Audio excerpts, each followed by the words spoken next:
Voilà. Bonjour, bonsoir, ça dépend ya R oyo. Ozolanda biso nde na message nga ko bana bino bo supporter ngai. Ezangai fois na bino shake na ipone obo message R na skolanda na chaîne na biso topé na chaîne na bino Protestant TV. Na juste ko yebisa bino ba abonné nyonso ya chaîne na biso.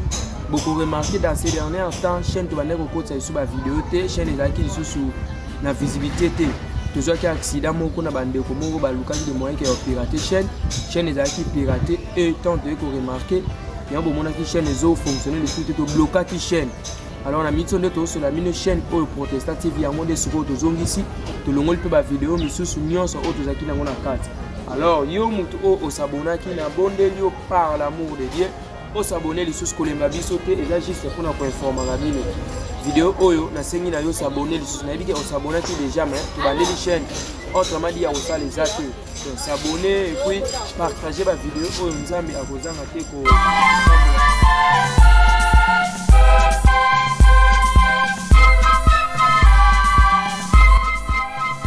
C'est nous le groupe Makala des Chalons, ici sur l'avenue Minicongo numéro 63 dans la commune de Makala, référence école DVV Terrain du Monde. Nous vous invitons dans cette grande activité du groupe Makala qui aura lieu le 22 mai 2022 à 14h. Alors venez nombreux savourer la bonne musique, venez avoir la musique qui sera agréable, venez nombreux contempler nos arrangements, venez nombreux regarder comment Dieu va venir, venez nombreux contempler comment nous allons danser comme dans vie. Venez massivement, venez contempler nos arrangements, venez savourer la bonne musique, venez contempler la musique qui sera agréable au rendez-vous. Bana CBFC, bana ya communauté mususu pe baninga na biso misusu to bengisi bino na activité ya monene po ezali le 22 mai au thème na ezali dénommé je joue, je danse et je chante comme David. Donc mukulu wana tukopina lokola Dawidi. Wetu kumisa nkolo lolenge David apinyela nzambe biso nyonso bana nzambe tobengi bino boya ebelebele tokumisa nzambe na groupe Shalom boya ebelebele ete pinga bene kusa mingi sana kuparticiper na concert ina yoke tadila kaka bana zeme yoke tadila pete mpe ba mama ba papa ba jeune lukumu nyonso to yoke vutuka na nzambe na beto. Merci be kusa mingi peta ya tozali pona polémique te mais tozali pona ko édifier bana nzambe tozali pona ko fongola ba po miso eza ko kangama nazana sengo ya makasi penza ya makasi bo moninga boye ya kozali sur selongo na pasteur Sadis batu mingi balobaki yambela biso pasteur Sadis. Pourquoi l'autre yeko yeba histoire l'autre yeko fongola bino misto yeba histoire ya CBFC, histoire ya logo ya CBFC, hôtel ya logo ezanani logo ewiti wapi. Pourquoi logo ya CBFC na kati ya logo wana babiloko nyonso bationi nikoloba nini nzamba pambola bino nyonso bana ya CBFC nzamba pambola bino nyonso ba fidèle nyonso ya ECC oboza ko s'abonner bo s'abonner bo partager ba lien tindela ndeko aza na mboka wana lien tindela ndeko aza na église wana lien ndenge yotali yepe atala yepa fungola mayele na ya fungola mémoire na ye ba logo eza ya nani logo ewiti wapi. Pourquoi logo oyo esalamaki nazana invité na ngai un pasteur Sadis batu mingi bayebi te parmi ba kulutu ba doyen penza na kati ya CBFC na kati ya CBFZ na kati ya CBFZ. Bonjour papa. Bonjour. Tozana sengo penza ya koyamba ona émission na biso mais avant tout les canana tout ba question mibale. Question ya liboso, pourquoi on divise ça en émission? Question mibale, mais impression na eza nini koyamba Protestant TV? Merci. Pourquoi on dit l'émission est le cas parce que voilà.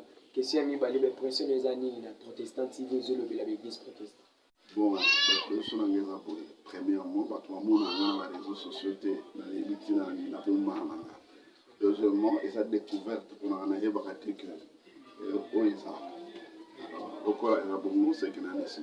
vraiment, merci beaucoup. Tu as vraiment flatté. Tu as flatté pour ça, pas mal à plateau.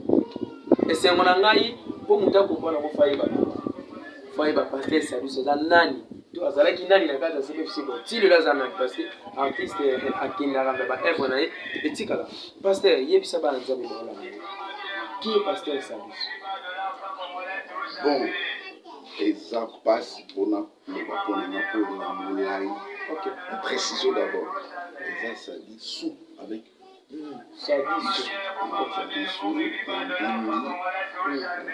mais nayebana na nkombo ya kulutu sadi wana yango te yebana nkombo yango mpe sadi eyuka na église na biso te ezalaki na 1970 naza na 4e désumanité na beaux-arts bacollègue na nga classe na komba sadi parce que nzembo moko ya artiste Nicolas Kassanda, docteur Nico, ezalaki sadi na boyi masu lokola azwaki na atelier na biso ya peinture na humanité nabosanaki ntango na gome feuille su elongwe nayebaki nalo prof na biso ya desanki mondele Albert Lemort alobi kaka boyabi boza nanu baartiste en herbe bochange bakombo te dans les classes egani nani achange kombo sikoyo prof alobi quand on t'appelle Sadi Sou, il ne faut pas être Sadi. Donc, dans le atelier de salles, nous avons des abords de l'Inakama. Dans le premier temps, on a Boyaki, plus dans le boya, plus on a des comment. Le chef de classe, là, nous avons un prof, nous avons un sculpteur, nous avons un Madiada. Classe, nous avons un Kazolo, Korok, un collègue de classe. Nous avons un Benga, nous avons un Nima Kombo.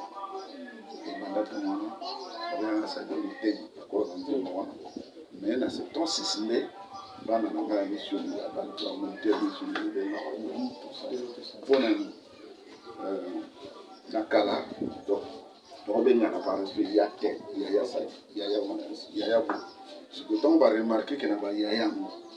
très différent.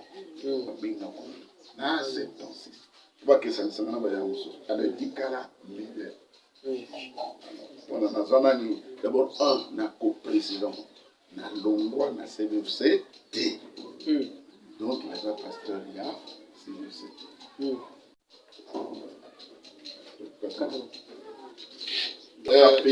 Na CVFC, T.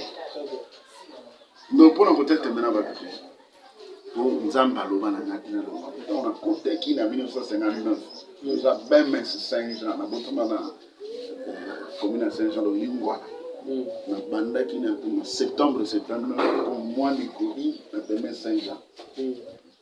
Mutamema qui a sa kufa pas les kinanga. Manzo. Parce que pour na longo il faut pas que la musique na cimetière aya alongolanga. Vraiment merci beaucoup Kulutu Sadi Sou. Kulutu Sadi. Sadi. Na lomoli soa. Vraiment merci beaucoup. C'est mon nom propre. Mon surnom c'est Sadi. Merci beaucoup. Question que tu as dit, les informations aussi, tu as pensé à ma solo to laki. Logo ya CBFC. Kulutu Sadi mutu asala yango. D'ailleurs, il faut te préciser, tu as na kati ya ndaku na ye, tu as quelque part, tu as na kati ya mpango. Et pas ya pasteur Sadi. Donc tu as logo ya CBFC, logo ya CBFC haute. Yo mutu sala yango, to yo te mutu sala yango. Merci. Nous avons Sabino Boui. Nous avons la polémique. Histoire, à un mois, si nous avons acheté ma falsifiée à Sika. Nous avons dit l'histoire à Sika. Dans la Sika. À ça, à la Sika. Mais vous allez en oh, yo bazo ça la falsifiée. Pour l'histoire, elle n'y a rien de falsifié. Bango, on va falsifier. Et là, on a aussi la falsification. Le pasteur, dans la qualité. Tous les pasteurs, c'est un artiste. Nous avons ça, un diacre. Et si tu as scout, on a un scout. Un scout, donc scout à cause à côté. Un scout, on a un scoutisme avant hier. Il y a une seule parole. Ce qu'il y a un artiste, un scout, un chrétien. Ce que nous avons mis tout. Est-ce que à mon niveau mais quand un peu vous allez clair pasteur nini oyo ki nini oyo za na comme information parce que kolobano c'est comme si c'était pas bleu mozo bima c'est concernant logo parce que dans CBFC biso tout yebi concepteur to créateur ya logo ya CBFC eza pasteur Sadus oyo tofandi na droite na ngai. Alors nini oyo yoki tomoni ko banimba moko histoire aza mwasi moko tout ça bana nzambe pena ba comprendre to ba eza polémique ti mais to pesa eloko na forme na to komisa abeti a ezaka a b ezaka b. Merci. Non le papa na la problème na kobandela wapi tikana bandela ndenge na nga. OK. Na bandi na service c'est ton BMS na semaine 9. Tango ba papa basomi lopango papa na nga basomi lopango na makala na ye na makala na 61 donc na ba somi na 60 ngana tigala ngani mwana pour na continuer deuxième primaire na ye na 61 donc juste avant l'église na makala et banda donc ndenge na za boye na za histoire makala donc to banda ngana za gens de codi na 61 mais le voilà pour Nzambe ça qui développer communautaire avec une chorale en 63 na Kotimando qui en 63 mais que soit baptême en 69 na mission na qui en 16 ans mais tu bien besoin Nzambe pendant tu Nzambe bien na yi ko yeba Nzambe en 74 ça déjà moniteur de fin pasteur que victoire pour le pont nga à la paix spirituelle à même sa retraite na centre Nganda en juillet 74, je monté il y a ligue pour la lecture de la Bible. Il y a moi aussi, Lucie Mackenzie. Quand on a TI, on a compris que l'ensemble est en sorte. On a dans la première grade là, on a une heure. On comprend que l'ensemble est dans un engagement. Mandat 74. Tilo, le bar ensemble. Nous avons chrétien. Et bah, tu verrais, bah, on a encore ça. Nzamba bani ba visitation na yaza Nzambe abanu sana marque na sikuna bona apodinga na saela moniteur Ekodim secrétaire ya région Mobimaki ya Ekodim Ozalabe secrétaire ya ndingi ya secrétaire à comité président Mokaza yo secrétaire à comité ba ben au comité régional des écoles du dimanche. OK ba opération akala. OK de 74 à 78. Dans 79, élu au suffrage comme président de l'école du dimanche. Et score à l'élection, nous avons qui 7 à 5. Ngaï 7, Mouloka 5. Alivis, je vais dans la Révérend Mouloka. Dans la commune pastorité. Donc, on a dirigé l'école du dimanche comme président. De 79 à 81. Tant que vous supprimez la présidence et comme nous département. Alors, Nazakadiak, la mission.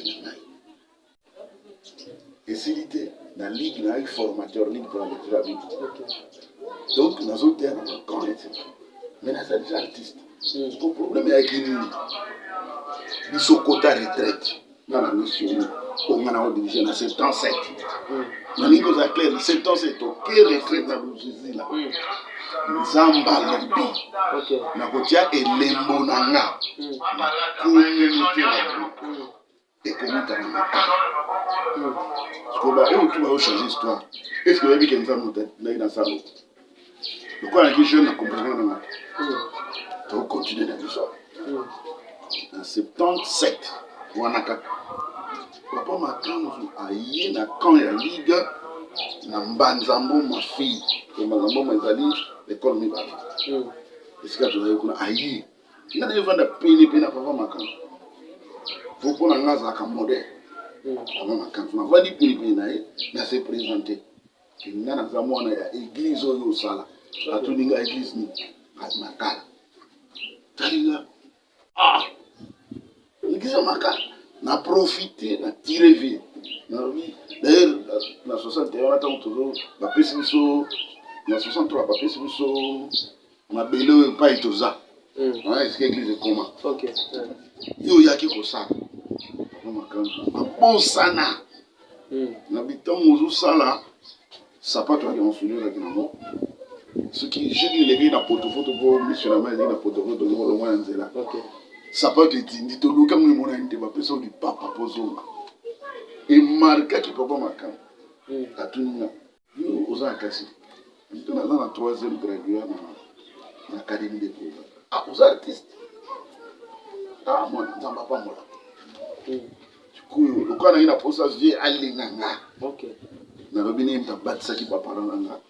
La première lot, il a baptisé à Manka, les amis de Sala, 25 décembre 62. Il y a ici, il y a un autre. Il y a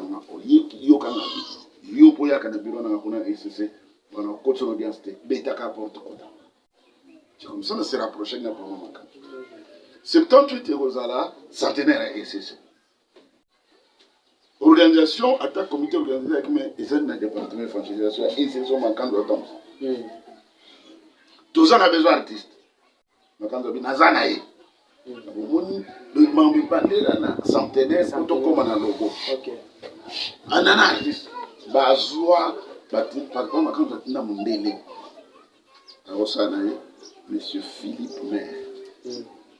Aya kolukanga na église na fama kala na piqué pour ya cadre fakala ayi na zati ngana ngina lusisila na retraite mundele wana akuna befe papa sukama na fama kala adubo kindi baboti ni bakali kwa makala ebeba te na piqué pe comité di kwa makala bamoni mamu abotanga azale na makala kala bamoni mama pour maman mundele moi azalaki un peu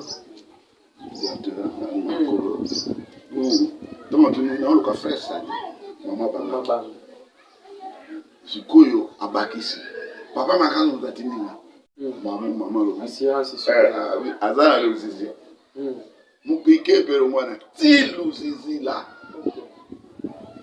tokutani papa na besoin lobby tike amo bimano zizi na tongo na kitina SSC kuna direction nationale. Sima Royal. Abina amona artiste centenaire yo. L'autre n'a pas pasteur au massacre de centenaire. Ce que tu as dit artiste centenaire ça vraiment. Pourquoi pas un CBFC? Un CBFC quelque chose d'ailleurs. La Bible a fêté 140 ans sur l'Amboulani. Alors que dans un témoin oculaire, moi j'ai participé ma fiche ma banderole nanga. Et ça na stade. Bana mi bala c'est va passer au coup. Le stade, moko la musique, moko ngai. La musique c'était mon bail. Ayebi sa chorale il y a 1000 fois. Ngai côté à ba banderole avec le stade. Du 20 mai. Non ça. Na fierté wana papa kula yebi ke moi nané. Il y a CBFC moto à Sali ba vidéo exposition. Et ce côté de Benga, pasteur Biteki. Il y a un assistant dans Zoa qui a travaillé dans tout ça, dans le montage. Des tracteurs, est-ce que Bazala qui n'a 70 ans? On ne peut pas courir la fierté. Pourquoi Banana a pêché le coup? On a histoire, on a mis sur le logo et ça et ça l'a dit tout ça dans 70 ans. Et au ça la queue. Donc comme on a 92. 92 bicentenaire ya BMS bicentenaire ndali ko sala affiche moko na d'axi œuvre ya BMS en Afrique, en Amérique du Sud, en Europe, na sala une affiche na pesa que mon référent Macnil PCR ni asaki secrétaire général BMS chargé d'avoir payé à outre-mer. Tant que papa Koli baké exposition, baké fête en Angleterre. Ça quoi papa Koli. Na ba ko mo qui passer ici. Na ba to na passer mudi, l'équipe ya bato bakende. Na comme qu'on a bemé c'est tout ni papa Koli. Wa pi cadeau bo bemé. On a besoin. Il habité dans le habité pour ça la cadeau. Ma maman papa Koli amoni affiche na nga yemo buda zaraki amoni pendant dans la œuvre d'art de la signature. OK Et ça dit ko papa Koli kitoko ça dit bien abi on a zolo ba papa Koli a pris na bureau moi au sauve quelque chose moi on dit que c'est bien ça et comme ça que ben ça c'est beaucoup à ça Almini c'est ça na logo. Et ben c'est assez comment biso toi na logo. Ah bah comment emblème. c'est la façon obenga ngo est-ce que oko sala te biso be mesto kumsa mbongo boloko wana esale c'est que papa cool représentant légal akosenga pasteur Mungu oyo azalaki directeur évangélisation communautaire luka mwana wana aya comme ça parce que muda kobengisa na bureau de kuna na secrétaire général non moninga nanga via lobio mais ba check condition ekoka na logo ya SCCT ekoka na ba musunte zaka ya moko na logo am fleuve ezanga te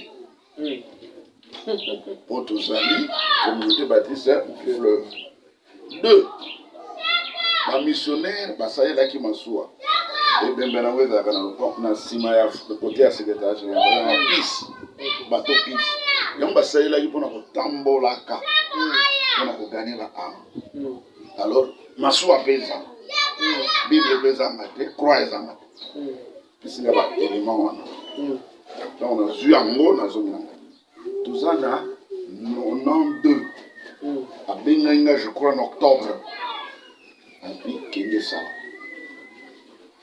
na zui logo ya Sedco tiens na maison na zui logo ya CEAC tiens ouais ICCP na tiens na zui la logo ya BMS na tiens na bani kotala na kosala différence ndenge malamu ne se souvenir makamba 77 na kotia elembo na ngana communauté wana amino ekouta na makala bana skriba ndiko na komoni yango so na comprendre ba oyo bazana posa ko falsifier ba sala mais ba beta ki prière ngana sala ite kolo la kisanga na sala ndenge nini ina eko sala oyo wana ya secteur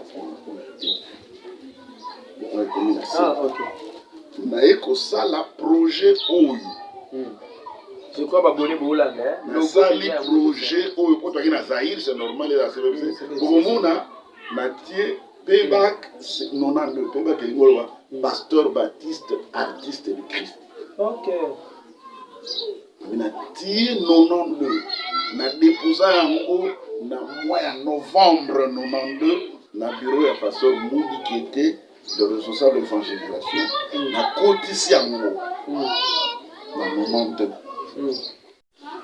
et s'il était bango basali réunion à département na bango l'évangélisation bandimi logo balekisi yango na comité exécutif ya CDC balekisi yango na comité exécutif endimami après balekisi yango na assemblée générale l'élection en assemblée générale, il y a communauté la biso. L'élection en assemblée générale, dans mon entourage, l'assemblée générale. Babengi singa, mutu amemanga na voiture patika na paroisse à Gombe. Ici l'assemblée générale ezalaki, eza Mombaya. Ameninga na voiture toketi kuna. Na kota na commission ville de l'église pour na logo. Na kota na minga na comité à vie de l'église na koti balobi na ngabwe tosi tondimaki logo na yo yango ekozala ya biso sikoyo tolingi oyebisa biso olingi tofuta combien nayebisi bango $600 nabi bofutanga $600 o mwana bima nano mais c'est que peut donner $600 beaucoup hein ok na bimi na quelque chose la preuve babengi sikoyo batango baaki mayele bazali bapere mona mayele batie nga sikoyo bachange kiti na nga batie nga plebla papa kola papa wana mpo na nga ye moto asalaki nalonga te na kongo bamonte nga kuna longa moto amongolanga te kaka papa sikoyo ye moto akoloba na nga sikoyo talaka pere lokola vekolo alobi na nga po mwana toyebi ke bino boza artiste boliaka wana mais communauté na yo eza na difficulté biso bapapa tolobi $300 soki odiscute tokokomatisa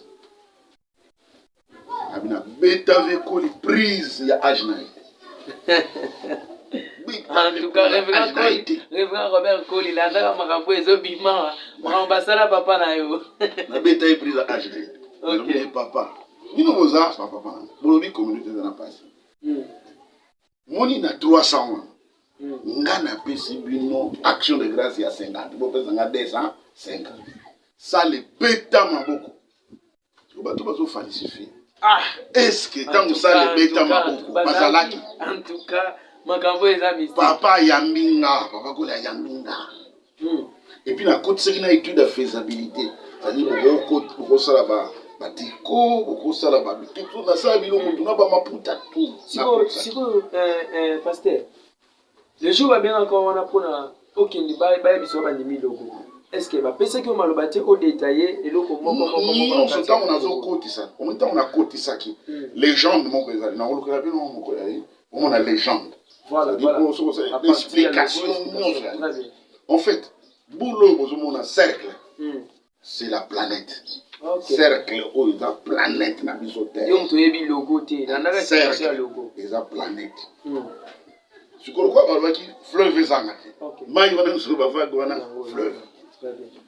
Et si té bateau au monaka à la fois eza bateau pisse oyo soko na secrétaire on sait la biso.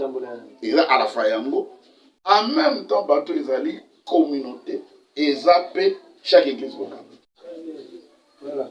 C'est la communauté chaque église locale. Bon, l'abréviation c'est notre communauté. Et on a qui croit. Na vandi c'est qu'on likora bateau pour c'est croire na evande ngole le côté.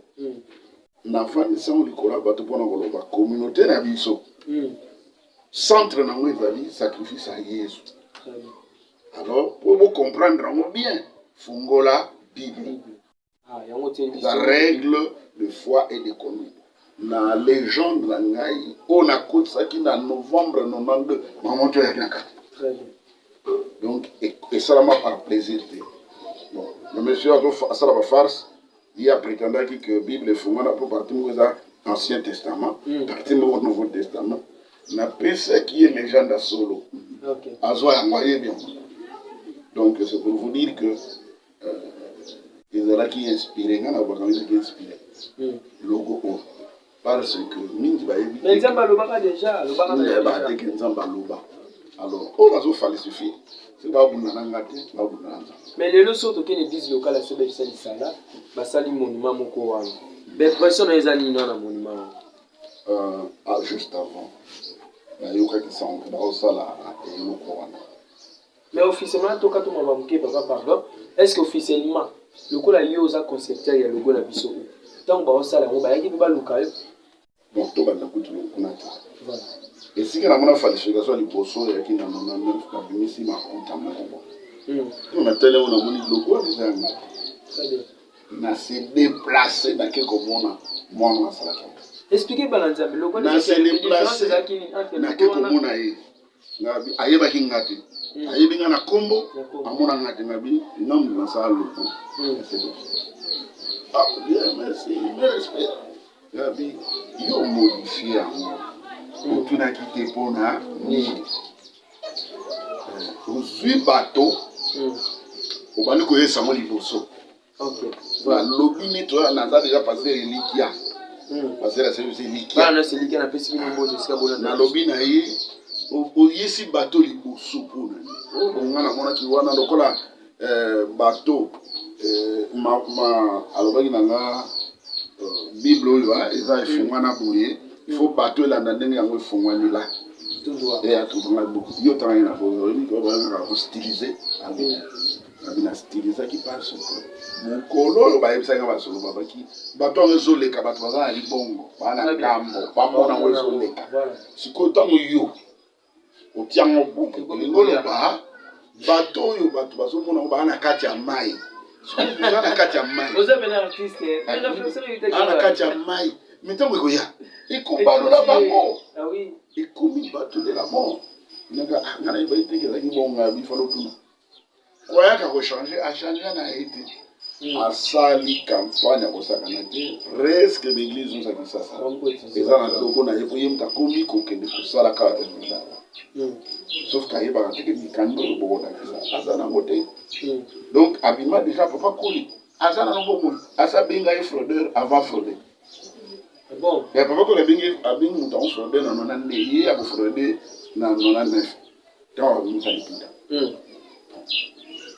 namonaki yesu nsima ntango nini ntango asali maputa communauté ezwi leta ya kofuta wana tokomina ta maboko ndoa diacre maïta samson aza directeur financier tango lokola baotraine ake kofunda bango na soleka atangisanga lettre ya solika menace communauté moto abengisaki nga pase zim aki secrétaire général adjoint ati pase diakana mwana afundi biso na soleka wana mtafundi biso na soleka afundi secrétaire général Vivi la fundi secrétaire général. Papa Vivi la où il y a sala.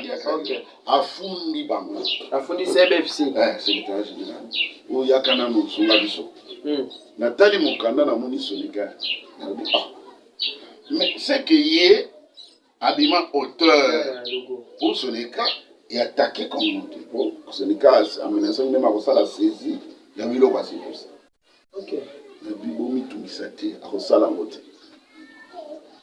Botala na dossier en voilà na commis ba 2000 je crois. OK. Je reconnais que c'est futa qui na moko. Wana ngina droit ko funda mais na solekati. Bonani. Et monsieur secrétaire général botala mikana bi. Ngana seda bino ba droit d'auteur. OK. Akobi ma auteur kunate. To sani ngabina ke bomona. Na yena disala. Tout les vivants là bas qui sont artistes. Ouais, mon colosse va bien les 14 ça fait pas bien. Retirer mon canal. Parce que nga ce qui n'est pas son cas. Yo za autorité. Au kanayo. Abangi à retirer. Nazo collaborer tout na dia que Samson Maïta. Tangwana directeur financier. OK. Akuta na ngabi parce que merci au décanté situation. Merci. Mais na katumke papa. Tangu yeye akikufunda communauté, afundi secrétariat général. Est-ce que secrétariat général de bazawana? Pour ça c'est bango sola kiteke concepteur to créateur ya logo wana ezali ko bango baselo mikana to tanga mukanda mo atozonga na sijo ko bana nzambe bana na sima comprendre très bien.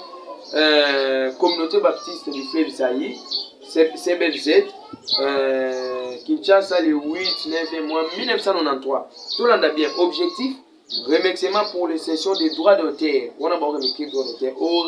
Au pasteur Sadi sous paroisse CBFZ Makala à Kinshasa. Cher pasteur, au nom de la CBFZ en général et secrétariat général en particulier, je tiens à vous remercier sincèrement d'avoir